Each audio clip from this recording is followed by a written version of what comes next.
Pemirsa, masih bersama kami di Presisi Pagi. Beragam layanan online mempermudah orang mencari arti kata hingga pelafalannya. Selama tahun 2024 ini, kata apa yang paling sering dicari artinya? Lalu soal pelafalan kata dan nama siapa yang sering dicari pengucapannya lewat pencarian online? Berikut laporan Nova Purwadi dari VOA.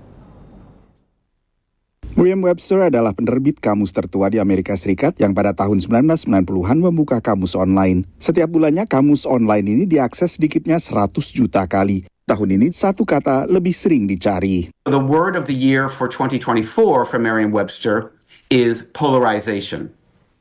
And obviously this year was a year with an important election. The elections were clearly the story of the year, and polarization is the term that has been used by everyone. Tak hanya Amerika Serikat, selama 2024 lebih dari 60 negara menggelar pemilu, termasuk negara-negara berpenduduk terbesar lainnya, India, Indonesia, dan Rusia. Masalah polarisasi diangkat di berbagai forum. This in turn could of course threaten democratic processes, lead to further social polarization. Can be tied back to the polarization that we see in our politics today. Kata ini bahkan digunakan sehari-hari di luar pembahasan akademis. Because people are very polarized about what they think is going to happen.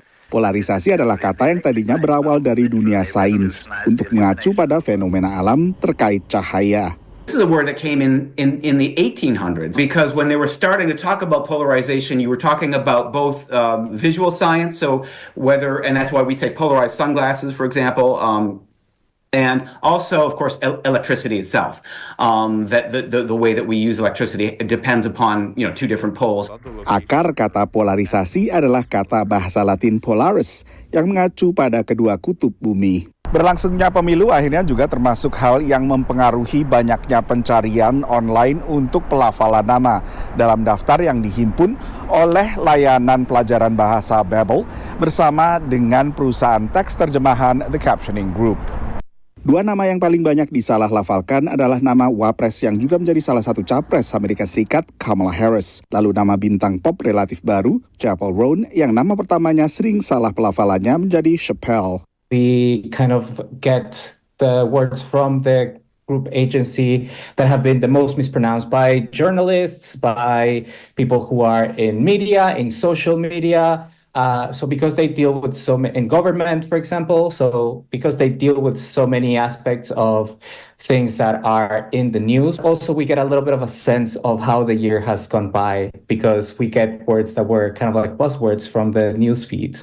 Nama-nama lain yang sering membingungkan diantaranya aktris Zendaya yang sering disalah-lafalkan menjadi Zendaya, lalu Barry Keoghan yang sering dilafalkan tanpa huruf G.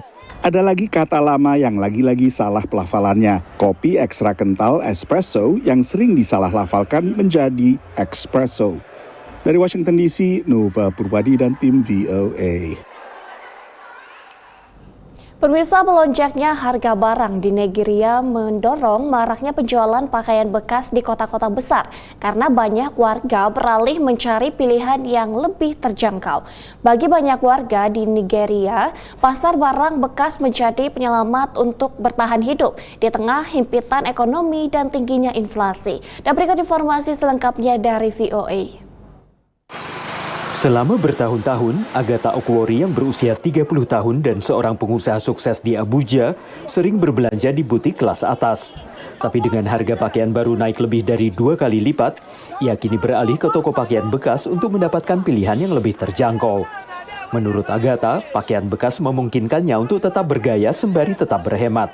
I moved from buying brand new clothes to buying thrifts because one, aside the cost, thrift wears are more durable. I discovered thrift wears are more durable. And like we all know, brand new clothes are quite on the high side. They are quite expensive, way more than thrift wears.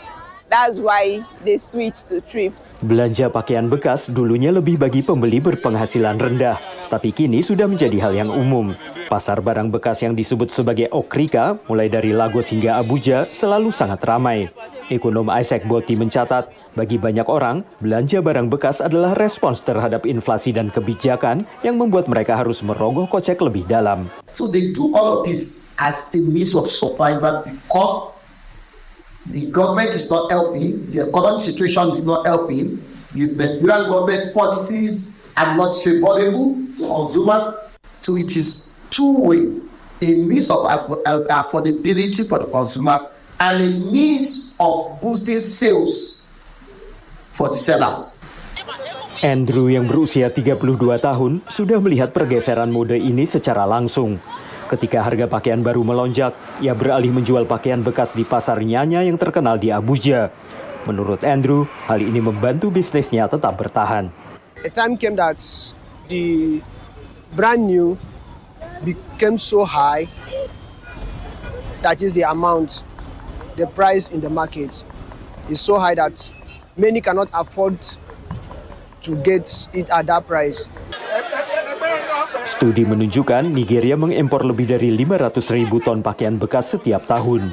Tapi alternatif ini pun terasa sulit karena kenaikan biaya impor mendorong sejumlah pedagang barang bekas menaikkan harga. Dan bagi banyak orang, ini berarti harus berkompromi dengan kualitas dan gaya demi berhemat. Because in those days that economy was very good, we used to buy from high-profile boutique because there's a way we classify ourselves, living an ostentatious life. But because of the economy, the exigency in the economy now, it has made me at least to cut my clothes according to my size. To know if the economic condition improves, I have to stop. I have to go back to my normal fashion. Para ahli sepakat, belanja barang bekas kemungkinan akan tetap populer selama tekanan ekonomi masih berlangsung. Tren ini juga berdampak pada industri tekstil lokal Nigeria karena berkompetisi dengan pakaian impor yang lebih murah. Tapi ekonom yakin investasi pada produksi tekstil lokal akhirnya dapat membuat harga pakaian baru menjadi lebih terjangkau. Government needs to invest in the sector, subsidize their operations, help to relieve the burden, the cost of production, burden of the cost of production on the manufacturer. That will translate to lower cost of production and cost of sales, which is the real accountability. Dan saat warga Nigeria beradaptasi dengan perubahan ekonomi, pasar barang bekas memberikan pilihan harga yang lebih terjangkau. Dari Washington DC, saya Helbi Yohanes dan tim VOA. Pemirsa, dalam rangka memperingati hari ulang tahun ke-21 Kabupaten Wakatobi, Komunitas Konservasi Terumbu Karang Rekan Dive Wakatobi menggelar aksi bersih sampah dasar laut Pantai Cemara Wakatobi. Informasi selengkapnya akan kami hadirkan usai jeda berikut ini.